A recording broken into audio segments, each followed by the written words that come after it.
Against the Ropes podcast.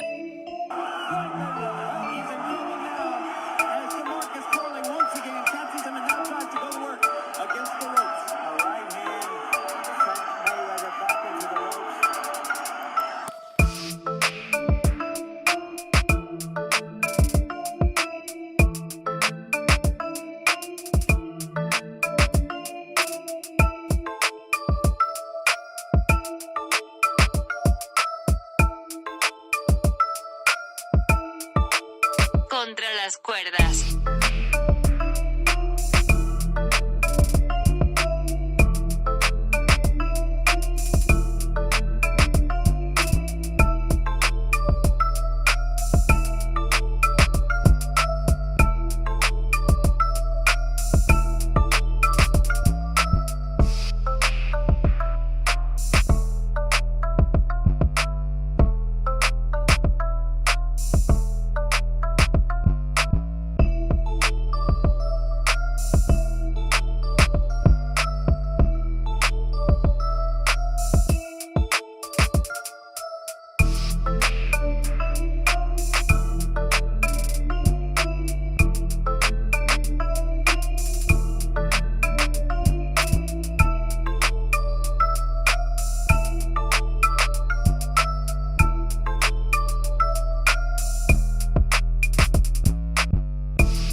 Against the Ropes podcast.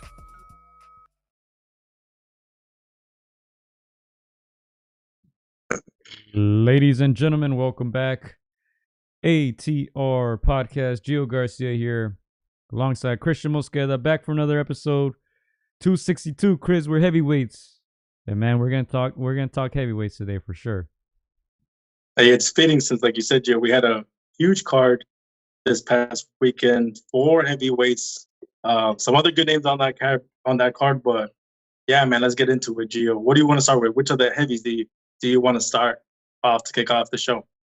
Hey, you know what? Let's begin with Joseph Parker once again, surprising us. You know, we got it wrong this time, just like last time, Chris.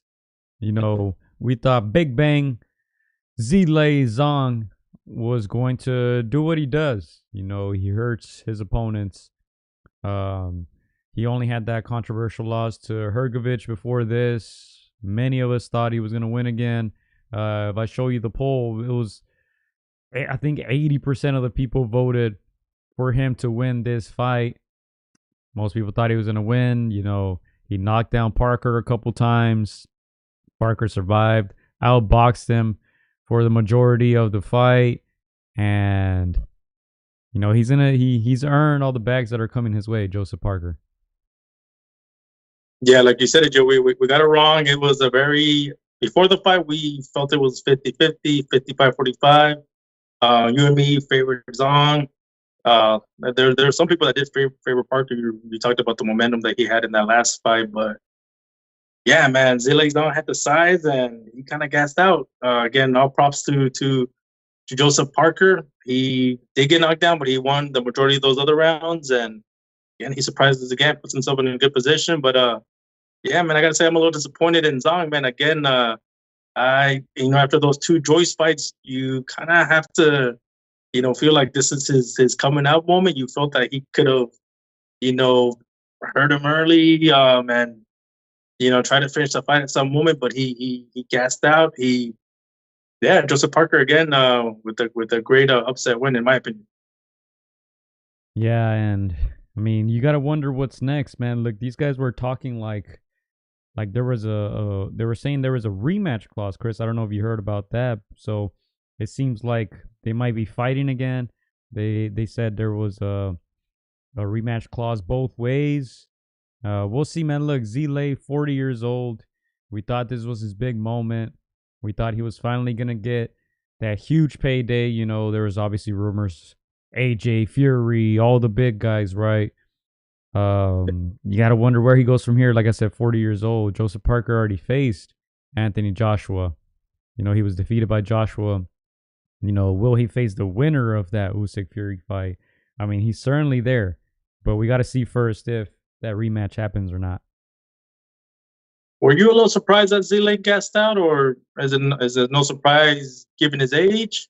What are your thoughts on that? Because it seemed like if he had the stamina, if he had the gas, I think he I feel like it could have been a more competitive fight outside of winning those knockdown rounds.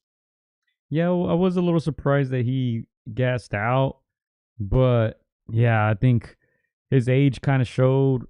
They also mentioned he was heavier than ever for this fight. Let's see, what was his official weigh-in?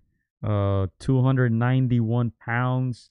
It says here on BoxRec. So, he definitely came in heavier than ever.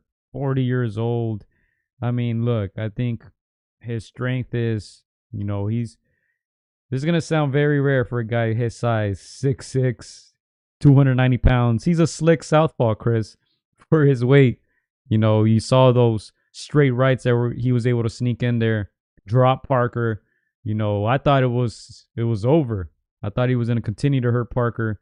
So, yeah, I'm surprised that he gassed out, but he came in super heavy. And Parker, we know he has good stamina. He went the distance with Deontay Wilder. He avoided that right hand all night long. He didn't get hurt in that fight, won every single round, looked good in that fight, and he just kept that momentum, man. I was very, very surprised.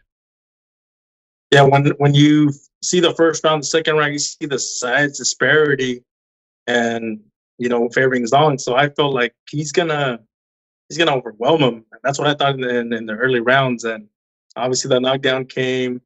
I was like, it's only a matter of time. I almost felt like it was gonna be another Joyce type of fight. But again, you gotta give credit to the smaller guy in Joseph Parker. He just keeps surprising us. Again, he's a very, like you said, Joe, he's got really, really good stamina for a heavyweight. And more important than that, he's very disciplined. Anybody could have gotten discouraged if they went down. Anybody could have succumbed to that kind of pressure, but Joseph Parker just stayed poised, stayed locked in the game. And even though he got knocked down a second time, he's all like, hey, I got enough rounds in the bag. I should come away with this win. So again, can't take none away from Joseph Parker. I got to ask you, Joe, because before this, we did say, the winner of this fight does deserve like a title shot. Do you feel like that Joseph Parker deserves one right away, or do you think maybe run it back? I would like to see a rematch. However, I think Joseph Parker has earned it. Look at your screen right there. Look at the opposition, right? We talked about, obviously, Deontay Wilder, Zhilei Zhang. Those are two of the top 10 heavyweights in the world. Joseph Parker defeated them. I think not many guys in the heavyweight division have been able to do that, face the top guys in the division. Joshua did it years ago. He's basically faced everybody in the top 10, probably with the exception of, obviously, Wilder and Fury. But look, Parker just defeated Deontay Wilder, Zhilei Zhang. He had that big loss to Joe Joyce a couple years before that. But, I think he's earned his stripes. I think he's earned that title shot. This one was a majority. You guys see the cards there, 113-113. One judge had it 114-112 and 115-111. So look, I think he's earned it the hard way. I think he does deserve possibly the winner of Fury Usyk. If those guys aren't going to fight AJ right away, I think certainly Joseph Parker is a good opponent.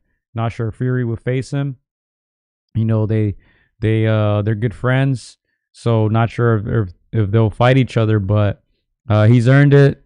And, I think, like we said before, it all kind of revolves around the Fury-Usyk matchup. And I think after that, we'll have a good idea of what's going to happen next. Yeah, no, I agree. I think, like you said, Joe, after that Deontay Wilder fight, I almost felt like, hey, he deserves a shot. That's a dangerous fight. That's a fight that, I want to say 80% of the people thought he was going to lose, if not more. 99, Chris, 99% of the people, I would say. Nobody believed in Joseph Parker.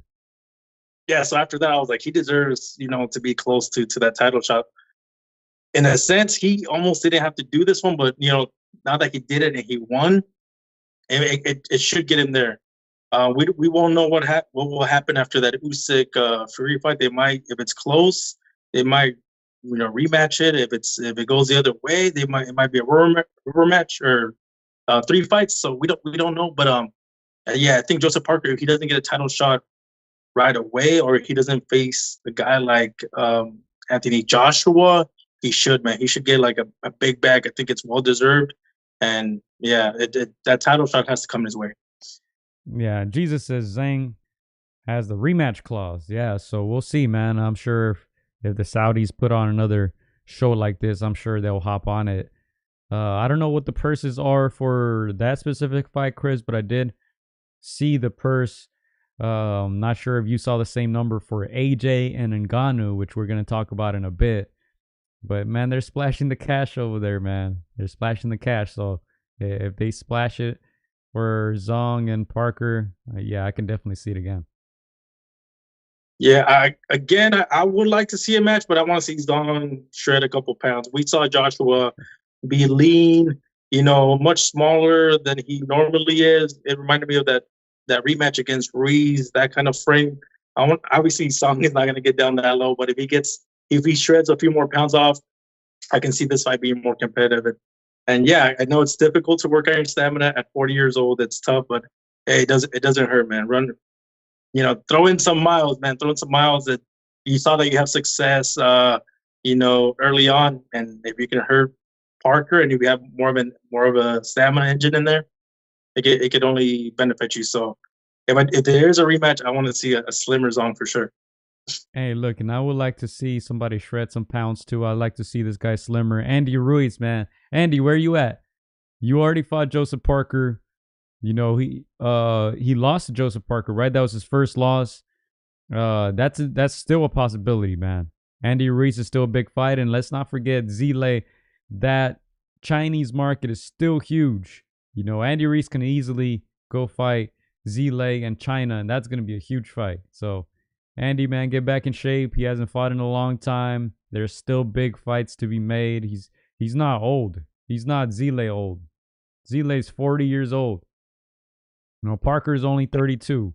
Andy's somewhere in between there. So, he still has time, man.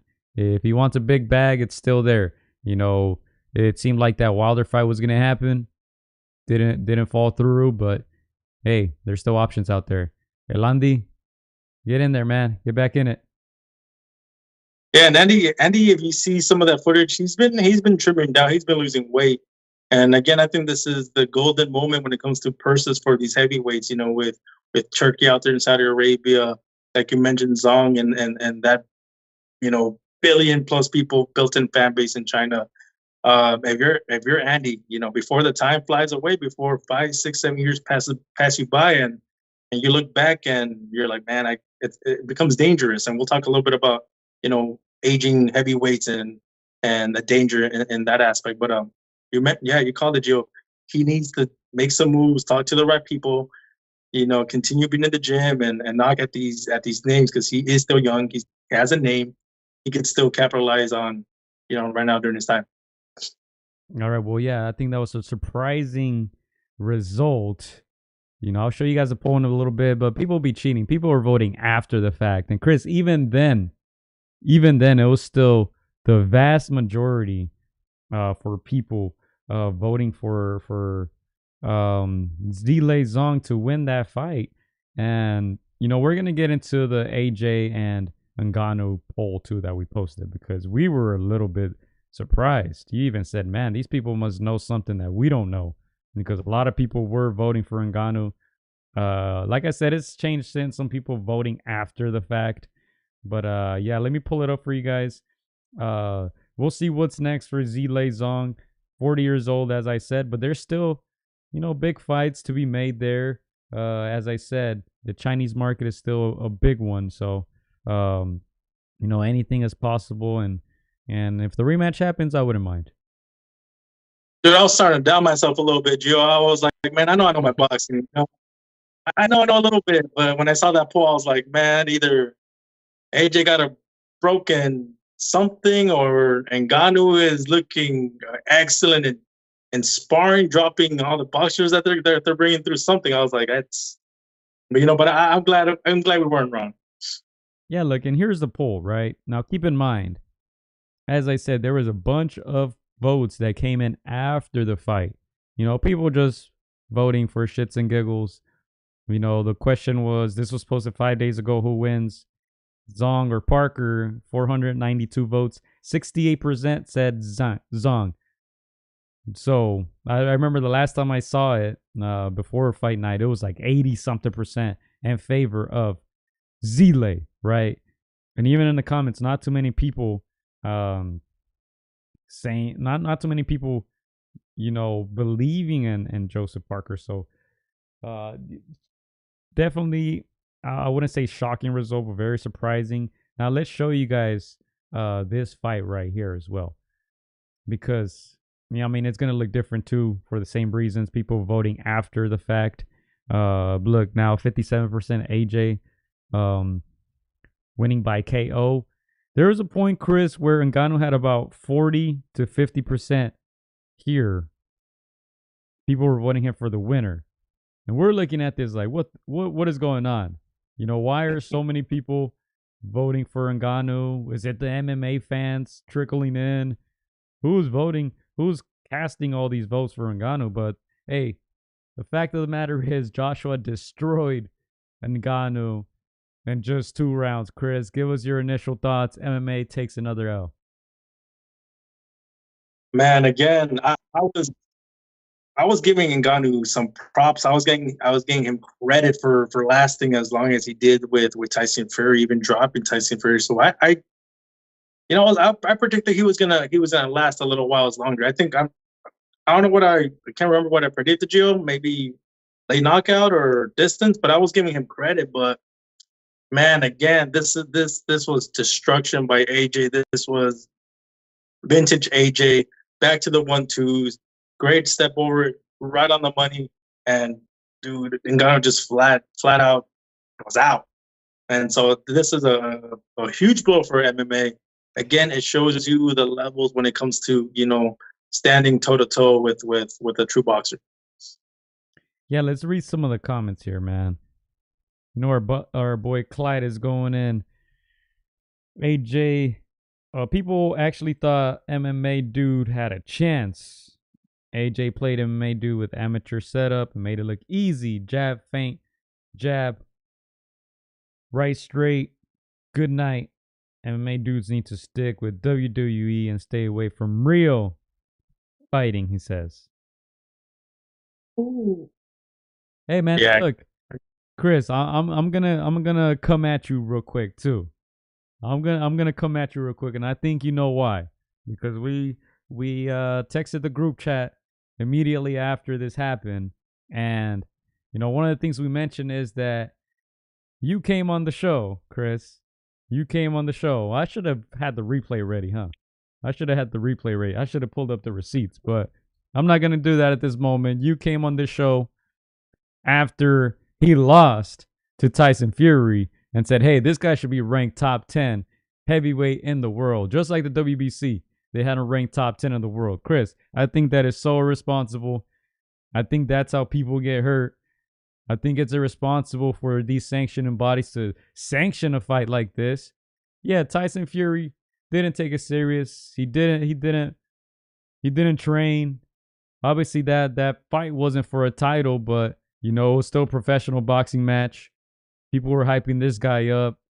AJ clearly took it seriously and almost hurt this guy seriously. Let me tell you this, man. The same Ngannou that stepped onto the ring is not the same Ngannou that left that ring that night. And I think it's so irresponsible for people, for the sanctioning bodies, to overrate people like Ngannou who have zero boxing experience. He had 0 boxing fights before Tyson Fury, only had 1 before Anthony Joshua.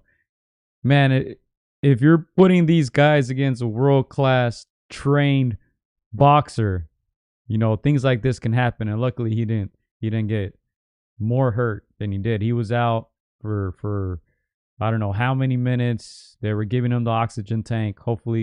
Thankfully, he was able to walk out on his own. But I think it's very irresponsible to put these novices against an elite champion level boxer. Like Anthony Joshua is. A lot of people don't want to give Joshua credit, but look, there was difference of levels was very, very evident. Yeah, I think you nailed it here when you said this Anthony Joshua, took it extremely serious. Obviously, we saw the weight trim he cut down. He took it just as seriously as he took Andrew Ruiz in that second fight. That first fight, we saw Anthony Joshua, kind of balloon up the way he normally is. I feel like if that was Anthony Joshua that would have showed up, and then focused Joshua, that would have been Ngannou's best chance to hang in there. But clearly, that was not the case.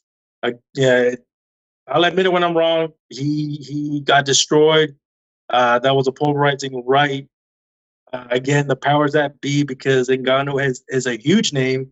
They did decide him to rank him in the top 10 in many organizations. This clearly showed that he doesn't deserve to be in the top 10. I will admit when I'm wrong. So yeah, he didn't deserve to be ranked in the top 10. He is a huge name. I'm not sure if he's going to continue boxing. Maybe he made enough in these two fights. I do commend him for making the most money in two fights than any other fighter that I can think of. Even a guy like Jake Paul that has 5-6 fights has not made this much money in two fights. So if I'm him, hey,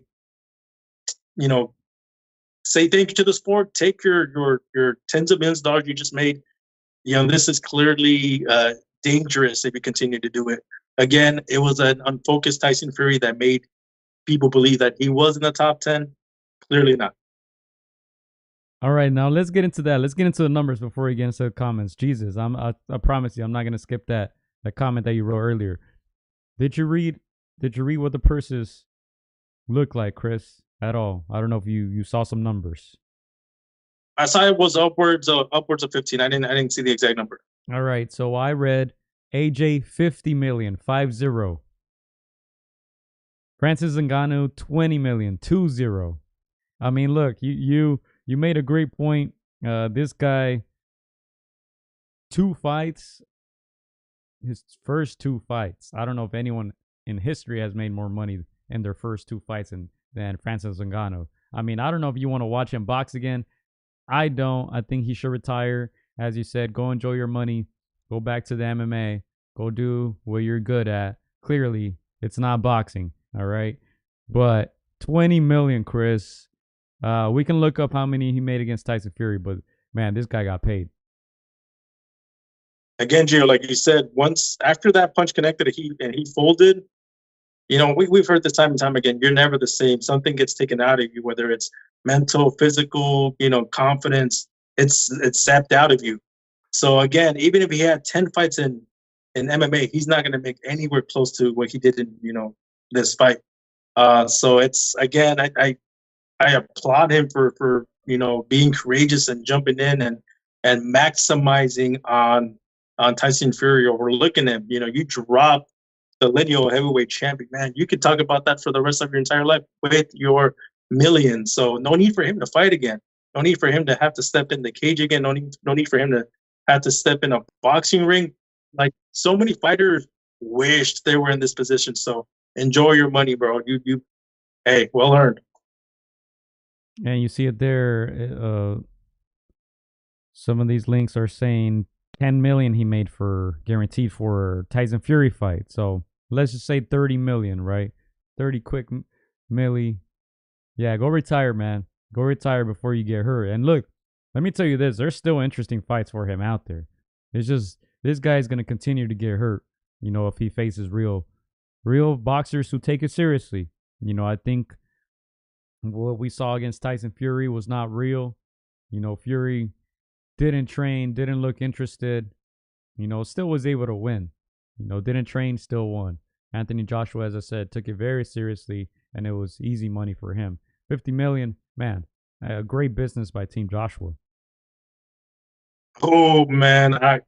Joshua, the same way Ngannou capitalized on that Fury fight, Joshua capitalized on this moment. You know, a named fighter, a named fighter, not just boxer, MMA, but a fighter.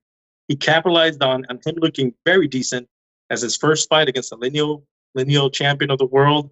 You know, he was able to, put this guy to bed in 2 rounds. And let me add, Gio, it's probably a good thing that Ngannou only lasted 2 rounds, because we know in boxing, the damage comes from accumulation of punches into round 7, 8, 9, 10, 11, 12. That's where you get the most damage. So even though Ngannou doesn't walk out that ring the same, he is lucky that, he was, knocked out cold early. It could have been a lot worse. Yeah, and you guys see some of the links here. Joshua 50 million, Ngannou 20. And you see, this is an interesting one right here. Let me see. How much did Ngannou make in his last UFC fight? It says right here he made $600K in his last UFC fight. I mean, great business for Ngannou too. You know, the guy got paid serious money, man, serious money. But I doubt we'll ever see him on that ring again. That's insane. So Gio, I was watching the MMA fight this weekend. Just to see what I like to open my horizon and see what they're doing right, what they're doing wrong. And one of the things I was thinking about was the purses that they make out there. It's good money, but it's not great money, and that's the reason guys like Ngannou cross over. I've always said if a Dana White, if your boss is rolling deep in those Lambos, and you're struggling with a mid-sized car, maybe he's keeping most of that cut. So again, it's understandable why some of the MMA fighters cross over. They're bigger purses out here, but again, it's dangerous. It's dangerous, and that's again this is why we say Ngannou should retire, because there's a risk and reward, and if you're at that level of a boxer, then there's less risk, but it's still a risk. But if you're at a disadvantage, like you said, being a novice, not having that foundation, it's risky. It's gonna hurt you. It's not worth your health, man. Look, Clyde says Fury's indifference in the fight led to the MMA guy's concussion against AJ. Simple as that. He says MMA guy looked out of breath by the end of the first round. These guys just don't belong in the fight game. Shout out to Jess checking in. Yeah, man. Let me see. Jesus had a comment too. He says Fury purposely made Francis look good so Francis gets a second payday. It's not rocket science, he says. I mean, whatever it was a tremendous knockout. I know a lot of people are saying it shouldn't qualify for KO of the year candidate because he's fighting a guy with 2 pro fights. It's not fighting a real boxer. But let me tell you, man, when people make those lists at the end of the year, it's going to be hard not to mention that one. Yeah, no, again, that's a fair point. That's a fair thing to bring up. But, when we think of knockouts, we think, is it a highlight reel? Is it something that you can play over and over and over again? And then, yeah, it's that kind of knockout. So, yeah, I hear the criticism, but I see us having it, in our end of the year knockout. If there's another one that deserves bigger praise, and then it might usurp it. But yeah, this is big. It's a big knockout. Hopefully, no more MMA guys in boxing, Chris. Hopefully, no more MMA guys. But look, let me tell you this. AJ, Fury was there present at the fight. Fury said, hey, Usyk and I also have a rematch clause. Both ways. So both guys can ask for a rematch. If Fury loses, he can ask for a rematch. If Usyk loses, he can ask for a rematch. So it looks like they're locked in. Fury said, obviously, May and October. So if AJ were to get that fight, it's not going to be this year. So it's interesting. It's going to be interesting to see what he does next, because Fury made it seem like him and Usyk were locked in for both May and October. Yeah, no, if that's the case, first of all, I usually don't like hearing the whole rematch ahead of the first fight because I feel like there's maybe some doubt creeping in. But the fact that they're both saying it, hey, maybe they know that the guy in front of them is just as good, you know. So I mean, with that being said, hey, we mentioned Joseph Parker. Joseph Parker, Anthony Joshua, you need a dance partner while you wait. You know, who better? And I feel like if that fight were to materialize, while these guys, you know, figure who the true best of this era is, yeah, those that's a way to get a title shot. Yeah, man. And look, I was gonna start off the show with making a joke, saying, "Hey, you know, Ngannou went to sleep early," but no, fight night was around 3 a.m., 4 a.m. I don't know if you heard that, Chris. It was very late over there. Obviously, they're trying to accommodate for the different markets, the USA, I'm sure the Chinese market, the UK market. You know, it was 4 a.m. He went to sleep pretty late, you know, but he went to sleep, period. You know, Joshua was wide awake and Ngannou went to sleep. I want to say respect to any fighter that's fighting at 3 a.m., 4 a.m. First of all, man, I'm asleep. But yeah, again, we were able to catch this fight around what 3 p.m., Yeah. 3:30 or that time. So I mean, we were able to catch it. So that I mean, the Saudis they know what they're doing, man. They control the bag right now. They're driving the sport. So that's the time they want to put it, you know, to accommodate each market. Hey, I'm with it. Again, I feel like, you know, Turkey is probably the best thing that's happened to boxing in the last, you know, 2-3 years, and he's a true fan of the sport, and he wants to see nothing but the best. Yeah, and that was around 4 p.m. Pacific, Chris, to be specific, right? For the people not watching from the US. It was around 4 p.m. Pacific time here. But yeah, let me read some comments that I read online, and then we'll go to some comments here. Some people asking about Jake Paul against Mike Tyson. We'll get into that too. But let me read this. Somebody wrote in a comment, I'm not sure who it was. They said, poor Ngannou couldn't even write down the license plate number of the truck that ran him over. Man, that's rough. That's rough. Again, that was a hellacious right hand. Again, this when I see this moment, I'm like, man, Joshua is back in the picture. I mean, he never left, but when you think of those fights with Andy and, you know, that first fight and then losing to Usyk, you know, there's those moments where you're like, you know, he's a star, you know that he's still marketable, but it's like is the mystique gone? Is he will he ever, you know, be able to get the belt again? You got two guys in Usyk and Tyson Fury that have clutches on these belts. Like it didn't seem so, but this is a reminder that you're one huge knockout, one huge fight away from just getting back in people's imaginations. So again, Joshua, although he's not at the top tier again, he's climbing back up, man. The hunger's still there. Eddie Hearn called him the best heavyweight on the planet. Not sure we agree, you know, because he already lost twice to Usyk. But, you know, Eddie Hearn's doing his thing. Hearn with Hearns. You know, 50 mil. I'm sure Hearn got his cut. I like this post that Charlemagne the God put because he posted a picture of the KO. He said, salute Anthony Joshua. A lot of people playing boxing nowadays. This is a prime example of why you had to put some respect on the sweet science. You can't play boxing, Chris. I don't know if 20 milli was worth it for Ngannou. He got paid, but man, he almost got his head blown off. Gio, would you be shocked if he gets another, you know, big name, takes the fight and looks good? Ngannou, if he gets another big name, man, I wouldn't be shocked because if it makes dollars, it makes sense. But I don't think people will be excited for it. I think MMA people, I'm sure, they're I don't know what the percentages are, but I'm sure it was close to 50%. You know, probably 30%, 40%. I don't know, but I'm sure it was a lot of MMA people who tuned in, who paid for the fight, who were hoping that Ngannou wins.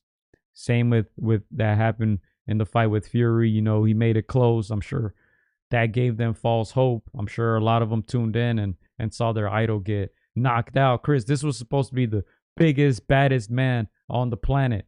The biggest, baddest man that MMA has. And it was easy. It was easy money. So, yeah, I think if it were to happen again, I don't think people will tune in.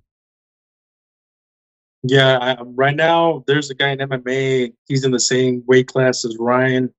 They're going back and forth. Not sure if that ever happens, or not sure if that MMA fighter saw this fight and says, maybe not go over there again. There's that enticement with the bag, with the purse, being as big as it is in boxing. But I wonder if that guy, people know who he is. I wonder if he takes a step back. Let's go to some comments here, Chris. Let's go to some comments. We got Big Bro checking in. He says, AJ, easy money. Easiest bag he's gotten in years. 50 milli.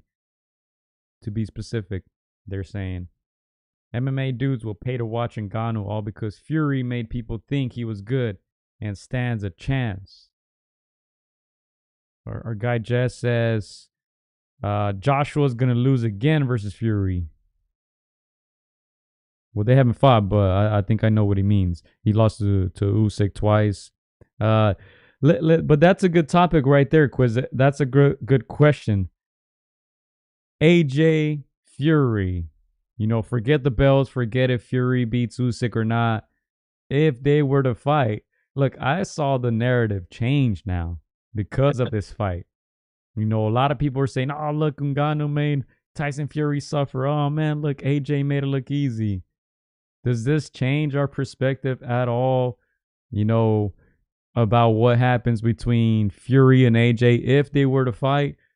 Do you think, because of this massive KO, should we favor AJ over Tyson Fury?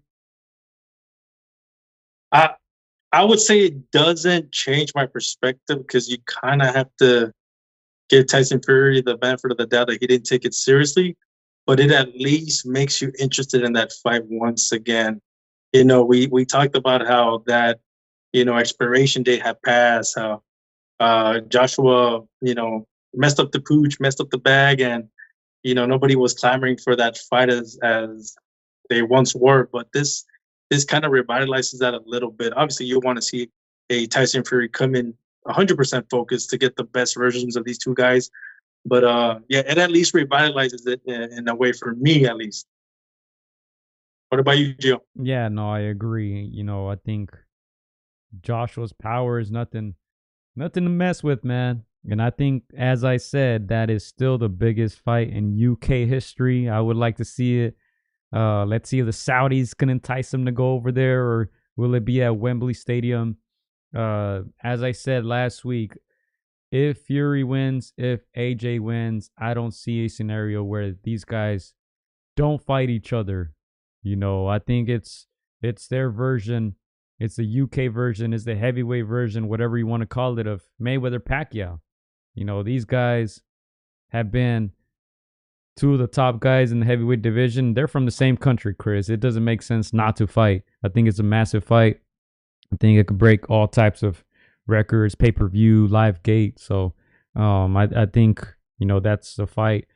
Whether you like Fury or Joshua or not, I think it's still probably the best fight out there, obviously, besides Usyk and Fury, who looks like they're going to fight twice.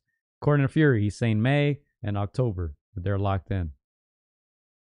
I know a lot of fans are favoring Tyson Fury because of his size and just being very mobile as a top and very huge heavyweight. But I feel, Gio, like if Usyk is able to decipher him and he's able to win, I feel like a lot of heat will be taken off of Joshua. If Usyk beats Tyson Fury, a lot of fans are going to be like, hey, Usyk is that good. So, I mean, no shame in losing to him if you're an AJ fan. So that could probably add to that all UK clash. It's two guys that lost to the very best. We could still have a good scrap. So we'll see what happens. Like you said, there's a rematch clause. I think these guys both know that the guy opposite them is that good, that dangerous. They both have, that it's gotta go, and they know that guy in front of them could be the one. So I can't wait for that fight. Right now, it's a great time to be a heavyweight. So hey, the money's there, the names are there. Let's get on. Our guy Jess says they're both headed for a collision course. Queensberry Promotion versus Matchroom Promotions, and they're doing a 5-on-5, Chris. I don't think they've announced the opponents yet. I know they've been building this up. Matchroom against Queensberry. I would say assisted by Turkey Al Sheikh, right? By the money by the Saudis. So that's gonna happen over there. You know that. Hey man, what do they say in Spanish, Chris? Con dinero baila el perro. You know everybody's gonna work together, man. Hey, shout out to our guy Turkey. I know you're watching out there. I know that I've joked in the past that promoters don't work together. Obviously, we've seen that they do, but sometimes the ego or keeping that money in the house, like those things get in the way, the politics, yada yada yada. But when there's money involved, when the the finances are there, you get them working together faster, quicker with the names that matter. So that's what's going on here. So that 5-on-5, that's can't wait to see what names they bring out. I'm sure it's gonna be, maybe some up and comers, some mid tier fighters, maybe some big names. We'll see. But again, the fact that there's money involved, that you got everybody in the playground playing, again, it only speaks volume to what Turkey and the powers that be in Saudi Arabia are able to do. I don't know if you saw the face-to-face between Oscar De La Hoya and Eddie Hearn on the Zone. I watched it on their YouTube channel. Eddie Hearn said he had never met Warren. They had never worked together. They had a rivalry. He said, I had never met this guy in all my years working in boxing, which is shocking. They're both from the UK. They both have some big fighters, and now they're working, I don't want to say together, but kind of against each other, that keeping that rivalry alive. As I said, assisted by our guy Turkey. But just to go to some comments here, Big Bro says AJ stops Fury. I think we still see it after Usyk beats him. I agree. I think it's still a fight that is going to sell regardless. Yeah, I was gonna agree with you. I think we still see it. Even if Fury loses to Usyk, I think they both know they need each other. I think they both know they don't want to do a Khan Kelbrook where it's way past the expiration sell date. And I think they both want it. Again, everything's in place now. The money, the promoters working at least side by side. There's more than enough money to go by. So I see that fight happening, and I see it go. Obviously being not just for the money, but for legacy. And I hope Usyk is able to steer Tyson Fury down at Anthony Joshua's way a little sooner rather than later. Let's see. Jesus says Francis versus Wilder may happen. What do you think about that fight now? Both guys who, one got knocked out cold. The other one just lost every single round and looked terrible and has been knocked out before. Is there any interest at all, maybe on your end? If they were to announce that fight, would Chris get excited? Well, their names, so that there's that excitement, that level there, that their names, that they're at least Fury more than Ngannou. They're at a crossroads. Yeah, that was gonna be my next question. I knew there was gonna be some boxers that saw Ngannou as a name now that 2 fights in with the 2 biggest names in the heavyweight division outside of Usyk, they were gonna kind of piggyback off of that. So I can see Wilder trying to get that fight in. He's got one of the best 1-2s in the business. Not as fluid as an Anthony Joshua, but it's there. So I can see that fight, benefiting Wilder. And Ngannou can pull up an offset if Wilder is 20% of what he was.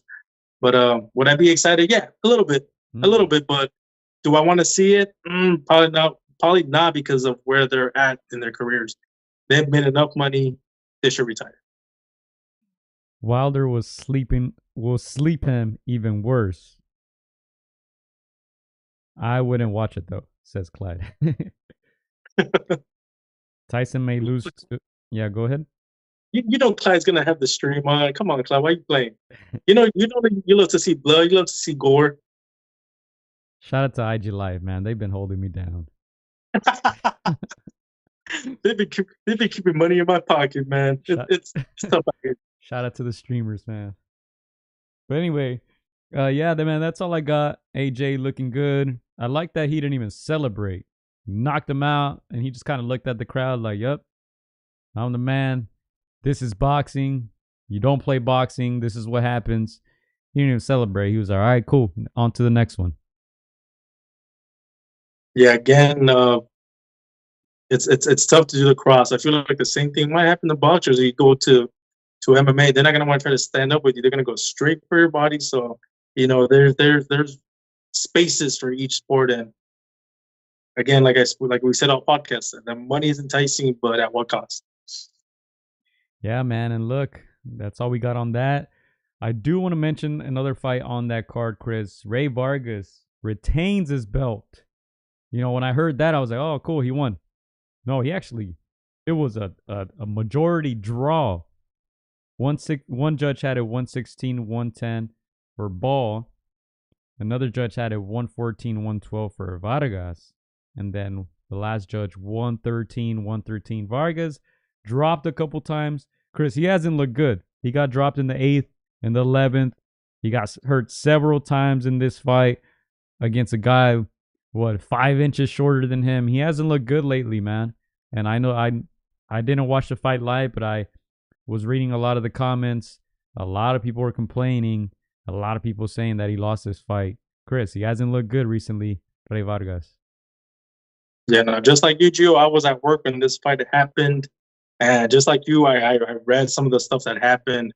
I did see the preview and I saw the height difference, and I was like, oh, come on, Ray. Like, what are you doing with this mismatch, bro? Like, come on, man. This, and of course, we have that whole UK, Mexico. I was like, bro, we know what happens when you mix a Mexican with a UK fighter. Like, what are you doing, man? Come on, like, por lo menos disimula a little bit. But once I heard that he got dropped, I was like, by that same little guy? Like, you got to be kidding. Like, what do you mean, a draw? Like, bro, but like, did you not prepare? Did you like bust this Tyson Fury on steroids and not take this guy seriously? Like you said, Joe, he obviously has not looked good. He does have a lot of tangible advantages. I don't know if it's starting to catch up to him, or I don't know if he's not focused. I don't know what's going on, but I was shocked at that result. Hey, look, if you look at the list of the other champions, I bet right now, those featherweight champions 126 are saying, hey, man, give me Vargas, please. Rafael Espinosa, Luis Alberto Lopez El Venado, Raymond Ford, who just won that title. I'm sure they're saying, hey, man, give me this guy. Look, you see Brandon Figueroa as the interim titleist there. Man, I'm sure right now they're like, sign me up. Give me Ray Vargas. Yeah, and again, Ray Vargas was a guy we know he's usually, taller, rangier, he's able to drop down to those weights, and he's looked exceptional. He looked unbeatable up until these last couple of fights. But I think it's starting to catch up to him as he's moving up, in weight. Like it's starting to feel real, in my opinion. But yeah, again, he was still much bigger than this guy. At 33, maybe he's starting to peak. Maybe he's starting to feel more mortal. I don't know what's going on. Again, he's done exceptionally well in his career. He's got to start being careful now, man, as he's going up. Yeah, man, I 100% agree. At one point, I was like, man, who's going to beat this guy? This guy looks unbeatable right now. He's tall, lengthy, worked well from the outside. He had good power. But now, man, he's looking a little shaky. Chris, and I'm going to rewind a little bit back to one of the comments that Clyde said, not related to this topic, but he says, I keep thinking Christian is being haunted because of the figure behind him. Hey, when he pulled up to the before we started, I was like, man, who's that behind you, Chris? It looks like there's just... buddy. He holds my belts for me. He's pretty good at what he does. He's made some money. He's made some change. Who is it? Because people can't see it. It's kind of blurry. It's a little blurry. We'll get him in the show later. I know you got a piece of him somewhere over the deal. Oh man, he's gonna keep it a mystery. But yeah, no, I thought it was a person too. Man, I actually got him off of he's a cutout at some event I covered, and we were able to get him in. But yeah, he does all right for himself. But yeah, Gio, back to your boy Ray. I, he's like him and Alvarez are those two man, those two that just had, like we said, longer, taller, could go down the weight and just bully these guys, man. I almost think these guys were like, Nonito Donaire's kids or something. But yeah, it's starting to catch up. Um, hopefully nothing bad happens. Hopefully he's able to refocus and just rewind the clock a little bit. But yeah, he has not looked like himself. Yeah. Sorry, I was laughing. Clat says it looks like a hostage video. Yeah, we'll reveal the identity of that gentleman standing behind Chris shortly. I don't want to ignore any of these comments. Our guy Jess says Estrada or Yoka. Not sure if I spelled her name right. Chris is gonna be over there at the fight. That's going down Arizona. That's on the undercard of Valdez and Wilson. Our guy Alan Garcia is also going to be on that card. He just got signed to top rank. We're Team Yoka all the way, right? We're good friends with her trainer, Coach G. She's part of that camp. Trains with all of them: Alan Garcia, Right Hook Roxy, Jose Alvarado. So of course we're rocking with Yoka. I like that she's been keeping it classy. She's not trash talking. And Siniesa Estrada on the other and has been doing a lot of trash talk. She says it's personal. So we'll see. I think that's going to be a great fight. I saw even some comments saying that should be the main event. That's for the undisputed title. Yeah, like you said, Joe, we have a bit of a bias. We know Yoka. We always hang out with Coach G, Roxy, Alan. So we're rooting for her. But Cianessa, she's a heck of a fighter. She's been at the top for a very long time. A champion in her own right. I know a lot of the fans, like you said, Gio, have not been feeling her lately because of just talking trash. And of course, Yoka, speaks in Spanish, very humble. She works extremely hard.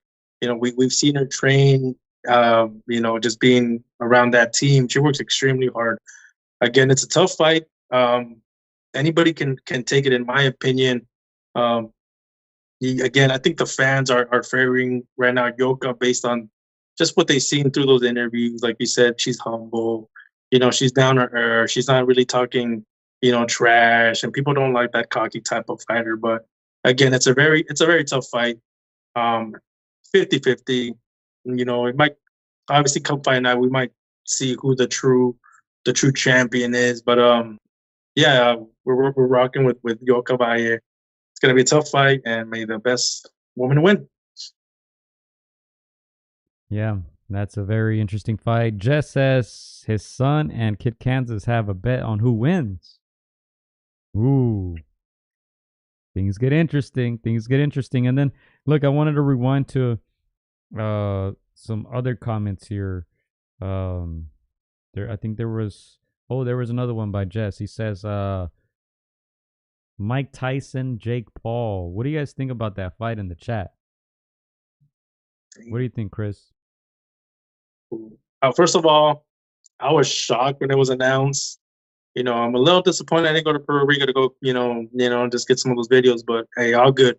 Again, it's great marketing. They're gonna make a ton of money. A lot of people are gonna buy into it. It's been all over the news. People that I wouldn't be, that I wouldn't think we're talking about this fight. We're talking about this fight, and all the newsrooms, down the hall, sales side, everybody's been, has been talking about it since it's been announced. Are we fans of it, Gio? Clearly, we're not. Obviously, we know that Mike Tyson, was a great fighter in his prime. At 60, it's dangerous to continue fighting. For Jake Paul to fight somebody that age, it's nuts because that Jake is the type of guy that's just he does it all for clout. He's gonna want to hurt the guy in front of him. He knows, how much exposure, how he'll get so much. Yeah, he'll get some hate, but he'll get a lot of, you knocked out Mike Tyson kind of attention. So, not a huge fan. I'm still gonna watch it, but yeah, I feel a little bit torn, Gio. What about you? Yeah, I don't know if this is a real fight or not, so I'll wait and see. I don't know if it's headgear, no headgear, sanctioned fight. I don't know. I wouldn't think it's sanctioned. Mike Tyson is 50 something years old, so Jess says, imagine Peso Pluma walks Tyson out. That would be dope. But yeah, it sounds like an exhibition. I don't know. I don't really see this being a real sanctioned bout. So yeah, I don't know what my thoughts are on that. Honestly, I don't think I care about it. Honestly, I have nothing good to say. I have nothing bad to say. To me, I know that they got Netflix on it, so it's gonna get the most eyes, of any fight, in my opinion. It's such a huge platform. So I mean, on Jake's side, he's I know people are not gonna like me saying this, but he's a marketing genius for pulling this off. I hope, for me to have some kind of like, some moral feel good. It should be an exhibition, and I obviously the same way Mike Tyson fought, Roy Jones. You could tell Mike was holding back a little bit because Roy obviously way past his prime. Mike as well, but Mike was just hungrier in that fight. He was just I don't know how to say it, but the more he got prepared better in that fight, and you could tell he held his punches.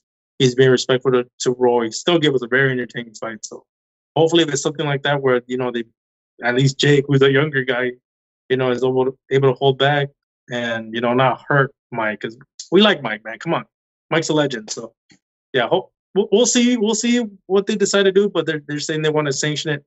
I don't think it should be sanctioned. Big Bro saying, yeah, I heard it's an exhibition. I think, do we all agree that Jake will be the favorite? You have to. I mean, he's a young guy. He's a big boy. He punches hard.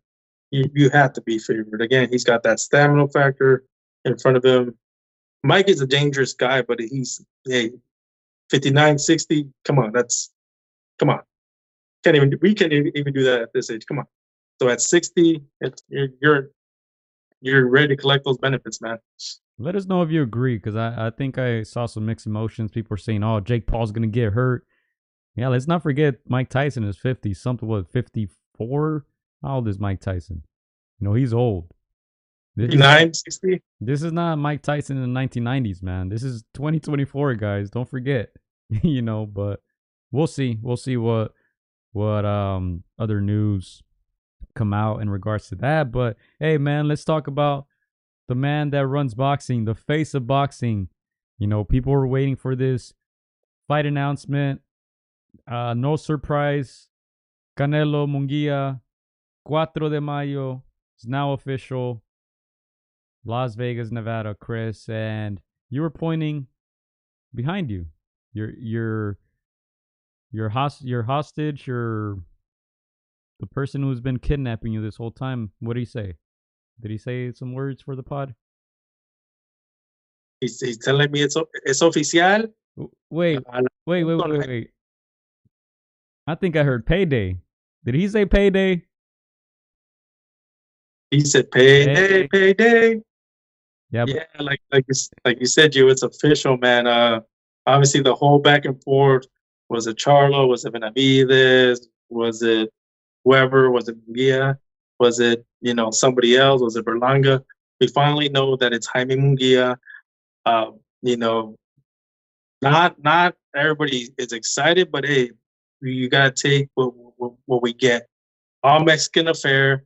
Munguia finally gets a huge payday, big bag.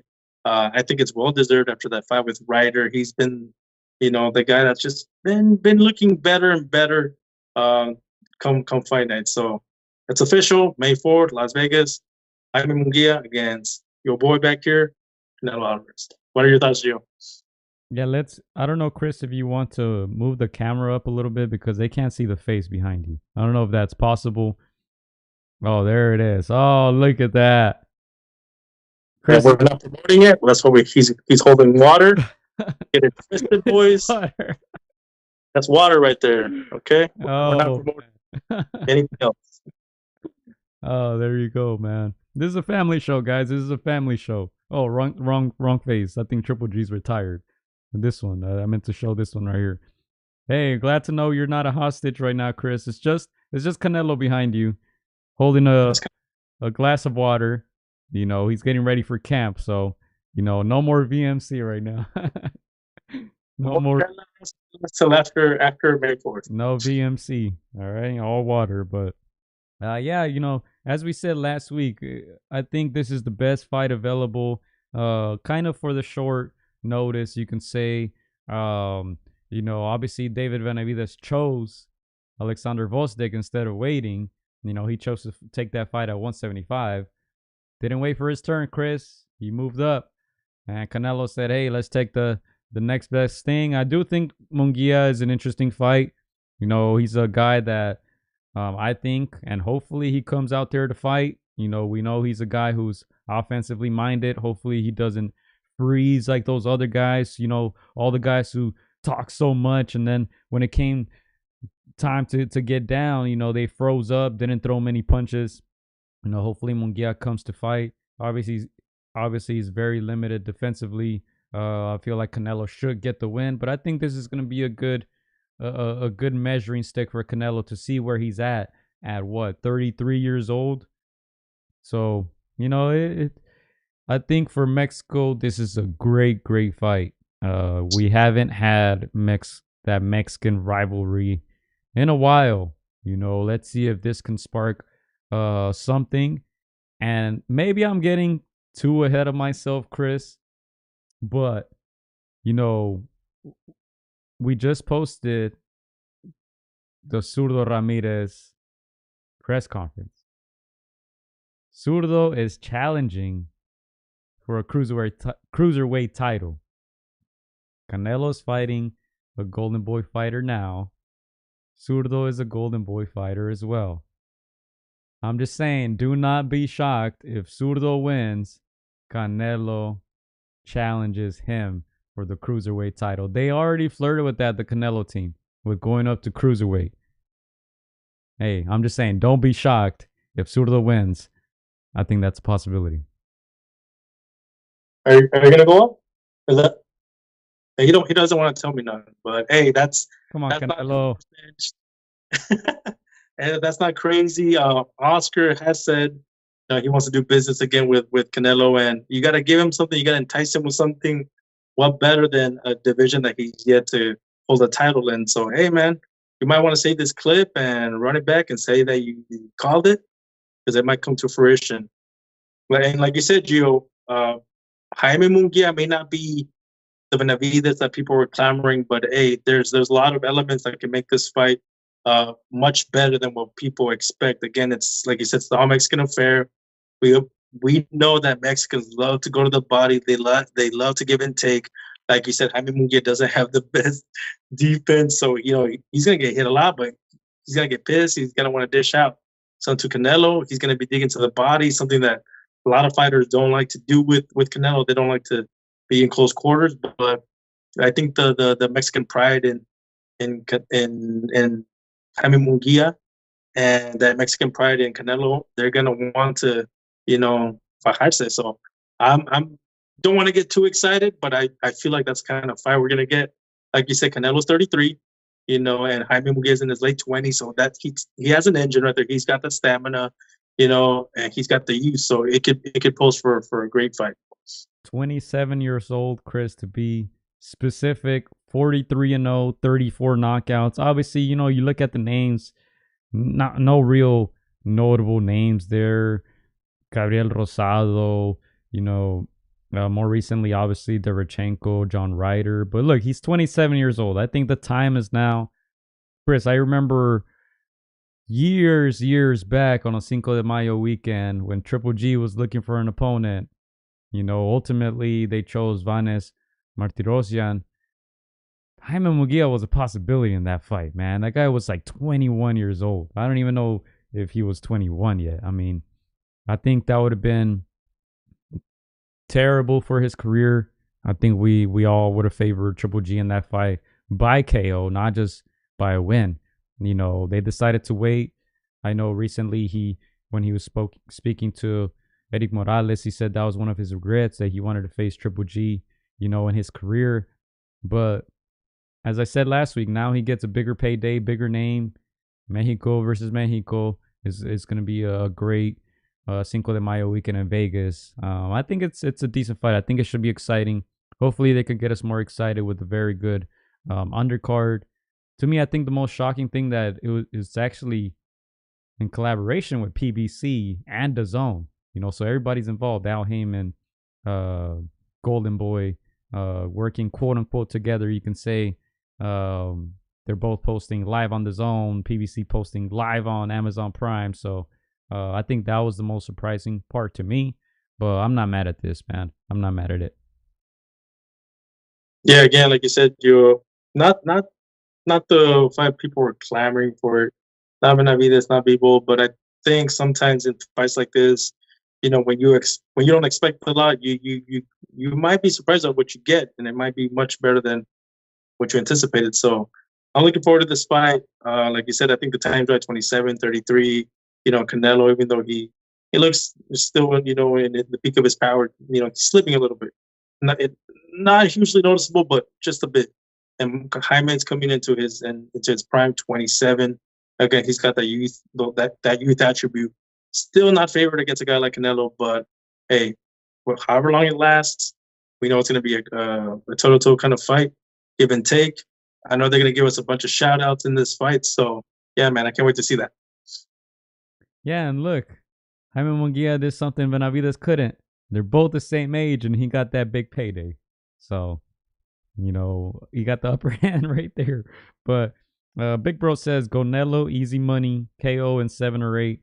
Just because Munguia has got a chin, and Canelo be chilling, taking his time. Yeah, Munguia, he's going to take a lot of punches in this fight. And I think that's what makes him dangerous. Munguia has power, and he has that chin, so he's always going to be in the fight. He's always going to be dangerous. But yeah, I think, eventually we'll make that poll. I'm sure the vast majority of people will favor Canelo. Yeah, of course, it's hard to bet against Canelo. It's hard to bet against Canelo, but if anybody thinks that Canelo's gonna get old overnight and Jaime Munguia is coming out party, I'll drop a couple of dollars, not to promote it, but hey, you never know. Again, Munguia's got, like we say, he doesn't have the best of defense, but he's got pride, he's got heart, and I think we're gonna see the best version of him. Again, 3-4 years ago, I said that he wasn't looking good.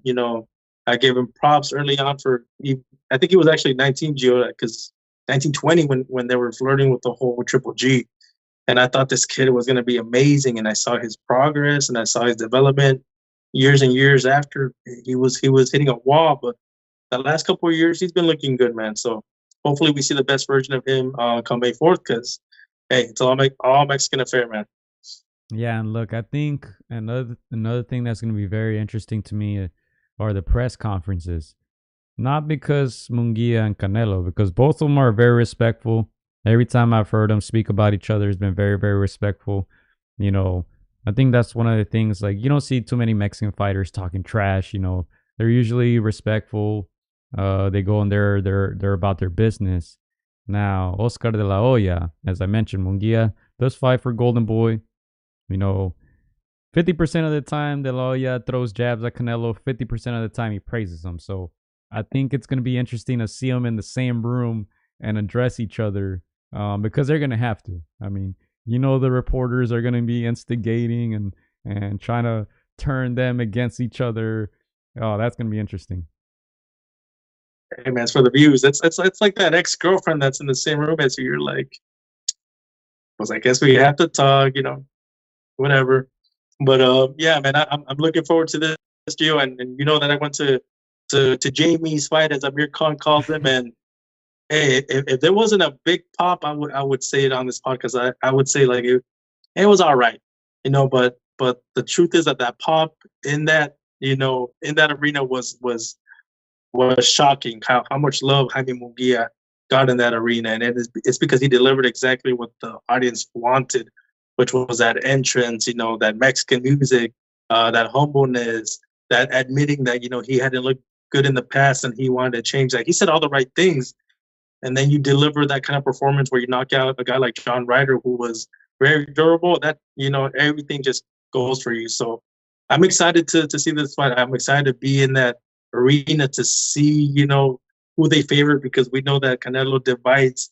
You know, a lot of people either love Canelo or they dislike him because they either think that he's, arrogant when he's, just a serious kind of quiet kind of guy, kind of like Messi. So I'm excited to see how that arena is gonna pop come fight night. Yeah, and there you see the official poster, Canelo Munguia, Saturday, May 4th.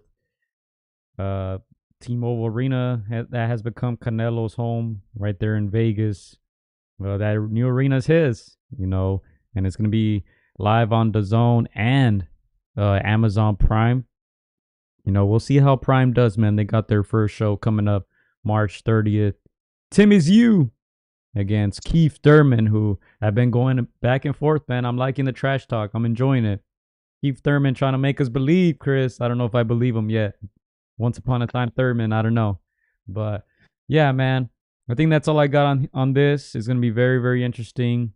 As I said, Canelo, Munguia. I was going to say Canelo against Oscar, but it's not Canelo against Oscar. It's Canelo against Munguia. But those press conferences are going to be very, very interesting. Yeah, again, it's a good time to be a boxing fan, man, with everything that's going on.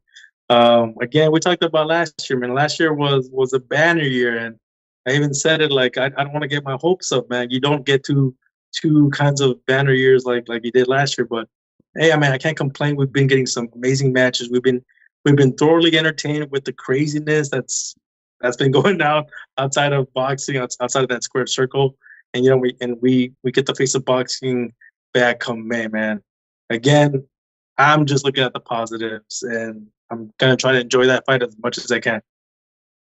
Clyde Wallen, he said he should bring Oscar some fishnets at the press conference.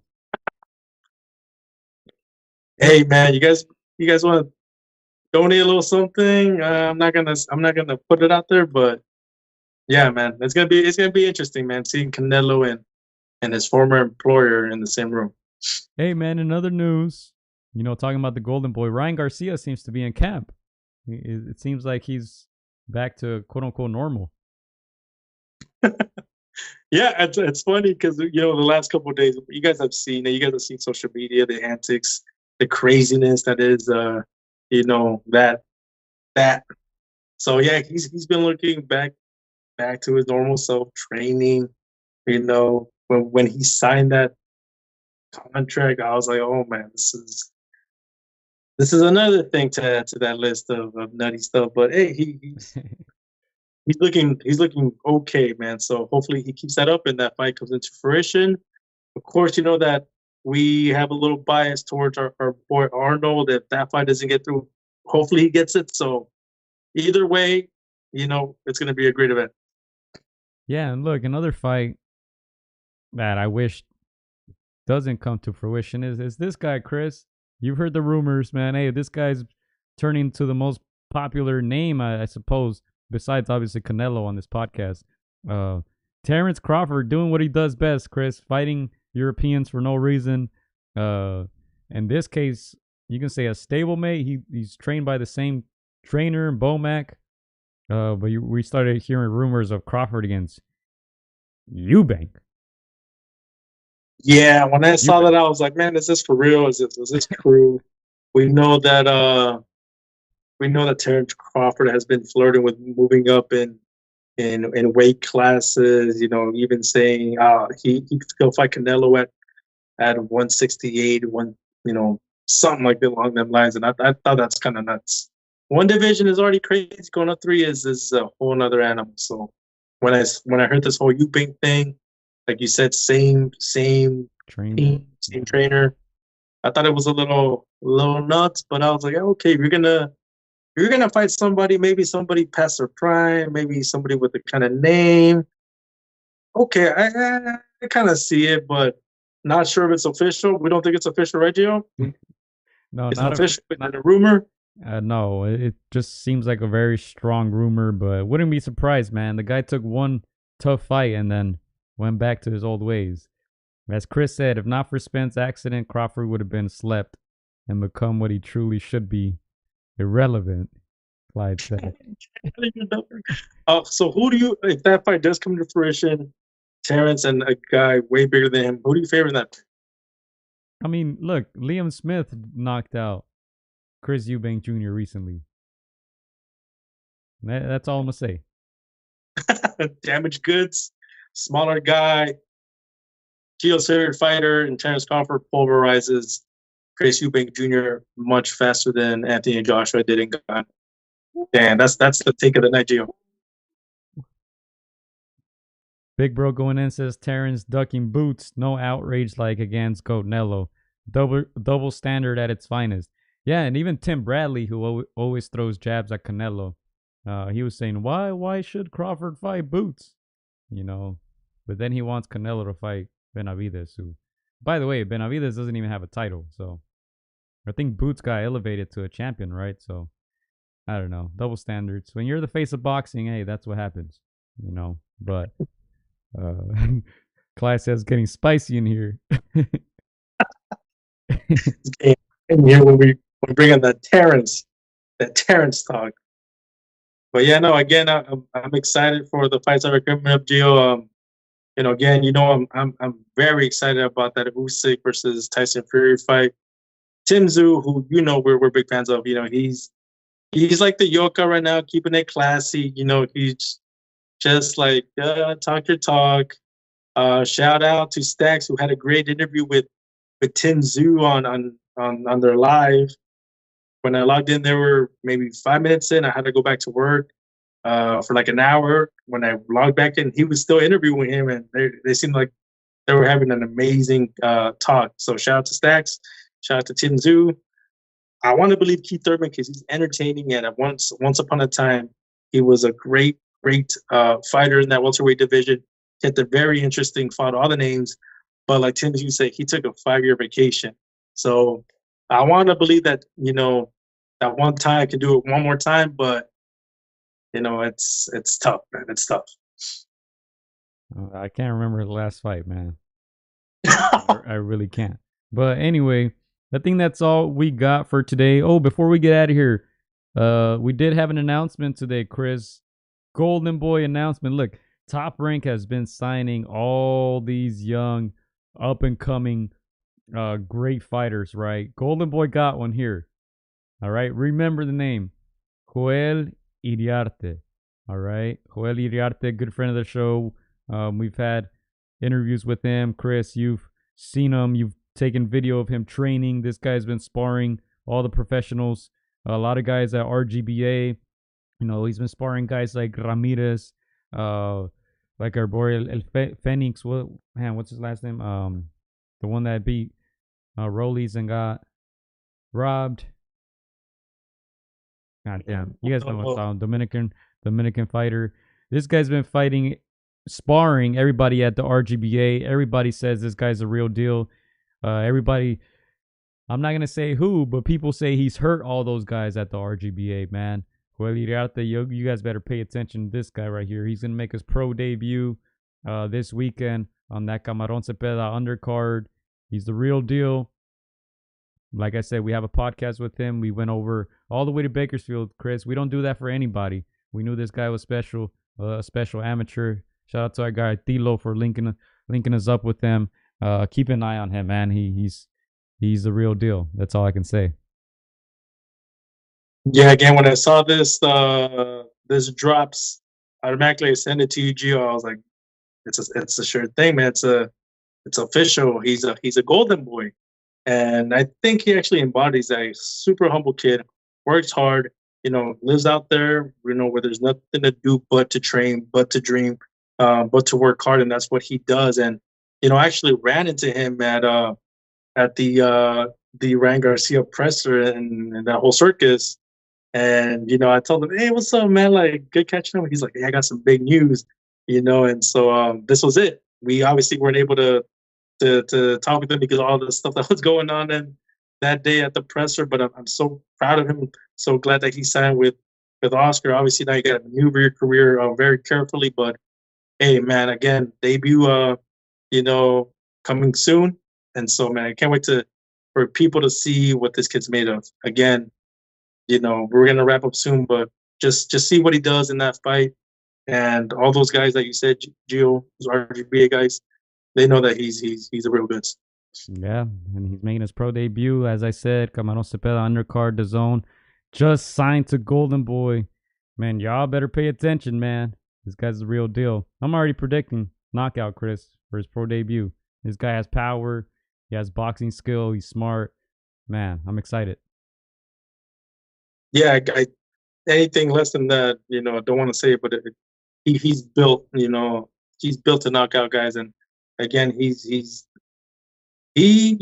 check out our podcast. He will. They've hinted at somebody that right now is on, close to being a champion. They hinted that that's the fight that they want to make down the line, and we actually see that fight happening, one day. So again, check out our podcast. Super humble kid. We had loads of fun going all the way out there and getting to know him and seeing why he was a 18-19 time amateur champion. So yeah, man, Joel Iriarte, remember the name. Jesus saying that Joel hurt Murataya. I don't think they've sparred. I think Joel is bigger. He sparred most of the guys at 140, 147, 154. But yeah, that's all we're gonna say, Chris. Real deal. Pay attention. This guy, he's up next, man. I think within the next 2-3 years, he's already gonna be a top contender. Yeah, you said it best, bro. But yeah, anything else you want to add, Gio? I know we got to get out of here soon. What are your final thoughts? Final thoughts. AJ, tremendous KO. The face of boxing, back at it again. May 4th, Munguia, Mexico against Mexico. I think he fights another Mexican fighter in September, Chris. Ooh. Hey, again, I feel like this one's gonna set up for what's gonna be a great name in September. I think after this one, the Bolds, the Benavides, those kinds of guys will get a name. And like Amir Khan said, Canelo has a few fights left. He's gonna want to give the fans something to remember him, his legacy, and all that. So nothing but big names, in my opinion. Yeah, and just real quickly, I'm replying to Hurley in the comments because I think a lot of people spread these false narrative, right? Saying that Benavides is the mandatory. Just Google it. Google's free. He's never been Canelo's mandatory. He just won that junior belt against Plant. He's never been the mandatory. So I don't know where people get this false information from, but hey, Google's free. That's all I'm gonna say. It's free. It's not hard to find. But anyway, yeah, we'll be back next week. We got some action, as I said, this weekend. Camarón Cepeda, Maxi Hughes, Joel Iriarte is the one I'm looking forward to. And then we've been talking about the March schedule. Of course, we got Oscar Valdez, Leon Wilson coming up at the end of the month. Undercard, Senia Sastrada, Yocasta Valle. And then April, of course. The fight is still on, Chris. Fight is still on. Devin Haney, Ryan Garcia. And then May is when it starts to get real. That's when Canelo fights Lomachenko, Kambosos, Usyk, Fury. I mean, man, it's going to be a very good few months, man. And 2024 is just starting, man. All the momentum from 2023 is carrying over to this year as well. Yeah, like you said, man, it's looking good. Good names, big fights. Yeah, keep it coming.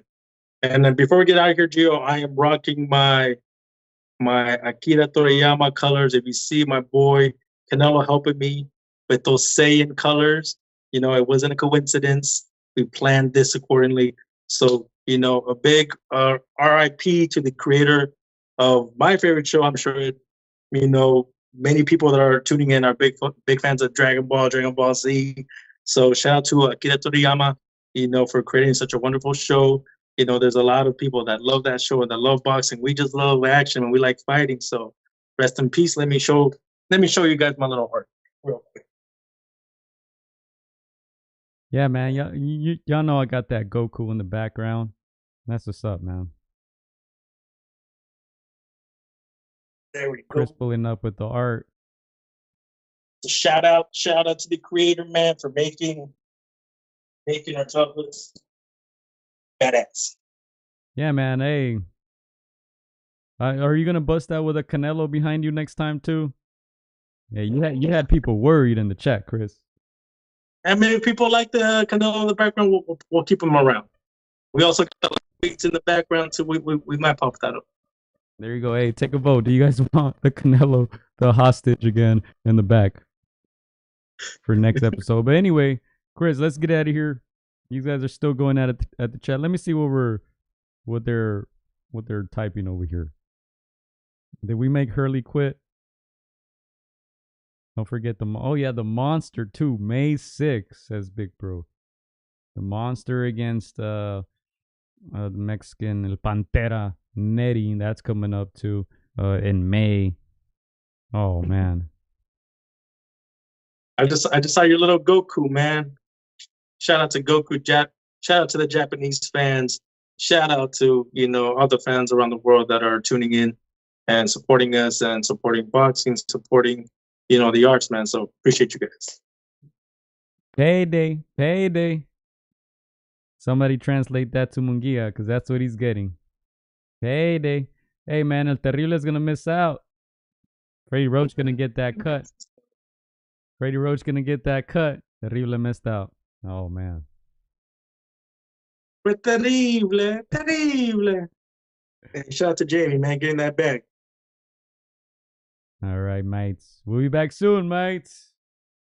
Let's go, AJ. Shout out to you, Turkey. Getting you boys paid. Let's go, mates. VMC, we out, mates.